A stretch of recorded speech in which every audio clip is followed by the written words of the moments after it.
Bonjour, je suis Joël Bernard, professionnel de golf et co-créateur du site internet moncoachdegolf.com. Dans cette courte vidéo, je vais partager avec vous 7 astuces pour vous permettre de gagner jusqu'à 30 minutes dès votre prochaine partie. Alors, on entend beaucoup, on lit beaucoup que le jeu lent est la plaie du golf. Simplement, lorsqu'on se retrouve sur le parcours, c'est difficile d'agir de manière significative. En effet, si vous avez une partie devant qui n'avance pas et que sur le trou d'après, il y a de toute façon 2 parties, on ne peut pas faire grand-chose. Et en revanche, ce qui est très frustrant, c'est que lorsqu'il n'y a pas de rythme, eh bien, c'est très compliqué de se concentrer et d'arriver à jouer convenablement.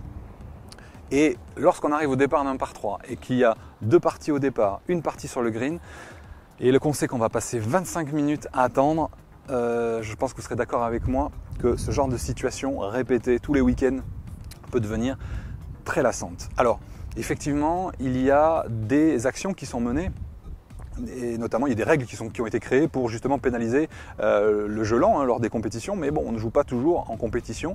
Et de toute façon, je crois plus en l'éducation qu'en la répression.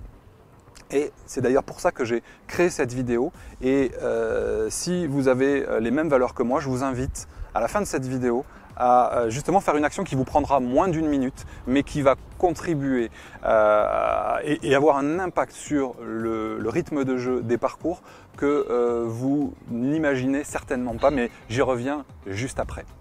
Je vais donc partager avec vous 7 astuces, très certainement d'ailleurs que vous en connaissez la plupart, voire la totalité, mais peut-être qu'un petit rappel vous fera pas de mal et surtout peut-être que votre contribution à la fin de cette vidéo peut changer et pourra changer vraiment les choses. Alors, je vous propose de commencer tout de suite avec ma première astuce. Alors, ma première astuce consiste tout simplement à se tenir prêt au moment de jouer. D'accord, au golf, chacun joue l'un après l'autre et c'est le plus loin du trou qui doit jouer en premier, ça je vous apprends rien du tout.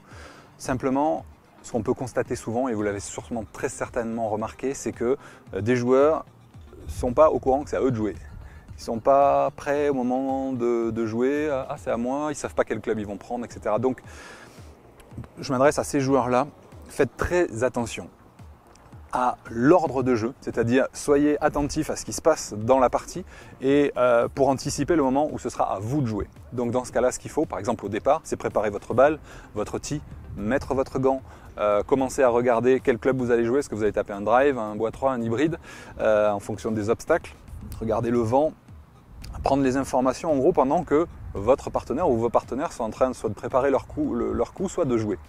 Du coup, à partir du moment où ce sera à vous de jouer, non seulement comme vous êtes attentif, vous serez au courant, mais en plus, vous avez tout préparé à l'avance et il ne vous restera plus que les dernières étapes de votre routine à réaliser, ce qui vous fera gagner énormément de temps à chaque départ. Et si vous faites la même chose sur tous les autres coups du parcours, comme par exemple sur un green, profitez du temps que prend un joueur à analyser sa ligne de putt pour analyser la vôtre, va vous faire gagner déjà facilement 20 secondes. Donc si les 3 joueurs ou les 4 joueurs d'une partie font la même chose, on gagne énormément de temps sur 18 trous.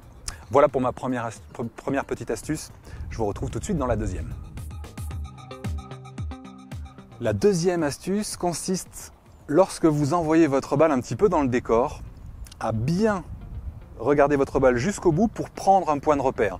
Un tronc d'arbre, un buisson, un piquet. Quelque chose qui vous permet non seulement d'identifier la ligne où se trouve votre balle, mais en plus la profondeur, en prenant des points de repère avant l'arbre, après l'arbre, etc. ou entre ces 2 arbres, ce qui va vous permettre de focaliser votre attention et de réduire la recherche à une dizaine de mètres, peut-être à une quinzaine de mètres, et ce qui va vous permettre évidemment de retrouver vos balles beaucoup plus vite et d'éviter de passer un temps fou à chercher ces balles. Donc, parfois par moment évidemment ça risque d'être plus compliqué s'il y a beaucoup de feuilles, si c'est un endroit difficile avec de l'herbe très haute, et dans ce cas-là évidemment je vous conseille de jouer une balle provisoire. Je vous retrouve tout de suite dans la troisième astuce. La troisième astuce consiste à gérer correctement ses déplacements. Tout le monde se retrouve au départ et tout le monde se retrouve sur le green. Mais je vois parfois l'erreur suivante, c'est que tout le groupe, par exemple les 3 joueurs, se déplacent vers la balle du premier joueur, puis vers la balle du deuxième joueur, etc. Souvent, ce sont des joueurs qui jouent depuis pas très longtemps, Après, on prend l'habitude de faire la technique justement du groupé déployé. Donc, pour les joueurs qui démarrent et qui n'ont pas encore pris ce réflexe, ce que je vous propose, c'est de commencer, de démarrer tous ensemble, évidemment dans la direction du green, et ensuite de vous déployer vers vos balles respectives, en faisant attention bien évidemment de ne pas vous mettre trop en avant pour rester en sécurité. Et ensuite, une fois que les balles sont retournées sur le green, de vous regrouper. Et pour ensuite vous redéployer sur le trou suivant, etc. Donc c'est ce que j'appelle la technique du groupé déployé. Vous voyez le principe. Elle n'est pas toujours appliquée, elle n'est pas toujours intuitive, surtout chez les joueurs qui démarrent. Donc si vous jouez depuis un petit moment, je pense que vous le faites déjà forcément. Donc je vous retrouve tout de suite dans la quatrième astuce. La quatrième astuce concerne encore les joueurs qui démarrent et qui débutent. C'est tout simplement l'erreur de ne pas conserver son matériel à portée. Beaucoup de joueurs, je le vois, les débutants en particulier, posent leur sac, tapent leur balle, vont par exemple rater leur balle, faire 10 mètres, ce qui n'est pas grave en soi, mais vont aller jusqu'à leur balle, taper leur coup, refaire 10 mètres par exemple, et une fois de plus, sans prendre leur matériel. Du coup, ils se retrouvent avec un sac qui est à 20 mètres, peut-être plus avec le bon club, donc ils doivent repartir, revenir, et donc tous ces allers-retours, évidemment, font perdre un temps fou. Évidemment, lorsque vous arrivez sur le green, même chose, positionnez votre sac vers le départ suivant, ce qui va vous permettre de quitter le green plus rapidement pour pouvoir aller noter le score au départ du trou suivant. Passons maintenant à l'astuce suivante. La cinquième astuce concerne les bunkers. Alors, l'erreur que je vois souvent, c'est des joueurs qui traversent tout le bunker pour aller jouer leur balle et qui doivent ensuite tout ratisser. Donc première base essentielle quand vous êtes dans un bunker, rentrez par le côté le plus court, ce qui vous permettra de ratisser moins de traces. Ça, c'est la première chose. La deuxième chose, c'est rentrer et sortez en utilisant le même chemin. Du coup, vous ratissez en reculant et ratisser vos traces, si ça se trouve, ne nécessite qu'un seul coup de râteau, que je vous conseille de soigner quand même parce que c'est vraiment pas sympa quand on se retrouve dans une trace de pas. Mais voilà, vous pouvez, si vous ratissez en reculant, eh bien vous allez gagner forcément un temps fou. Je vous retrouve tout de suite dans la sixième astuce.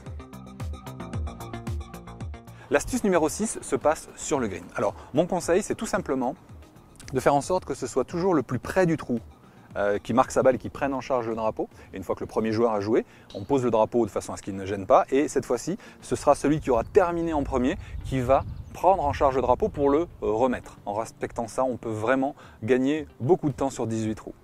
Et enfin, dernière astuce, la septième astuce. Septième astuce, elle se trouve aussi sur le green. Vous savez qu'on peut terminer ses putts, on peut finir son putt, bien sûr sans marcher sur la ligne de putt de ses partenaires. Eh bien, je vous encourage à le faire. Terminez vos putts, ça fait gagner beaucoup de temps. Plutôt que de marquer, relever, replacer, enlever la puce. Terminez vos putts et vous verrez, vous allez gagner beaucoup plus de temps, vous allez quitter beaucoup plus rapidement les greens et tout le monde sera content. Voilà pour ces 7 astuces. Vous voyez, je pense que vous connaissiez la grande majorité, voire la totalité. Mais ce qui est certain, et mon but au travers de cette vidéo, c'est justement de permettre à des joueurs qui n'ont pas forcément tous ces réflexes de se concentrer peut-être sur une ou deux choses qu'ils n'avaient pas l'habitude de faire et de les mettre en pratique. Maintenant, j'ai une question à vous poser. Imaginez si chaque golfeur mettait en pratique un ou deux des conseils, des astuces que je viens de vous donner dans cette vidéo. Est-ce que ça pourrait avoir et faire une différence sur un parcours de 18 trous? Si les 3 joueurs d'une partie, par exemple, ne respectaient pas le fait de prendre un point de repère lorsqu'ils tapent un drive égaré dans les bois, est-ce que ça peut vraiment changer la donne multipliée par tous les joueurs? Là, ce que je vous propose de faire, c'est de tout simplement partagez cette vidéo si vous avez sur votre mur Facebook, si vous avez Facebook, si vous avez Twitter, si vous n'avez pas si vous ne participez pas à des réseaux sociaux, tout simplement de prendre le lien de cette vidéo et de le mettre dans un mail et l'envoyer à vos amis, à vos partenaires de jeu. Et si chacun, ceux qui apprécient en tout cas cette vidéo, la diffuse auprès de tous les golfeurs qui connaissent, vous imaginez l'impact que ça peut avoir en 2 journées, un week-end, une semaine, ça peut vraiment changer les choses. Donc tout bien sûr dépendra de vous. Moi j'ai fait ma part du travail. Si vous souhaitez contribuer et participer à cette action et vraiment avoir un impact, et j'en suis persuadé, intimement persuadé, majeur sur le jeu lent, eh bien vous pouvez le faire maintenant avec une action qui vous prendra certainement moins d'1 minute. Je Je vous remercie de votre attention et si vous souhaitez me retrouver sur mon site moncoachdegolf.com, ce sera avec plaisir. J'y partage des vidéos de cours et des guides PDF à télécharger gratuitement. Je vous dis à très bientôt et merci de votre participation.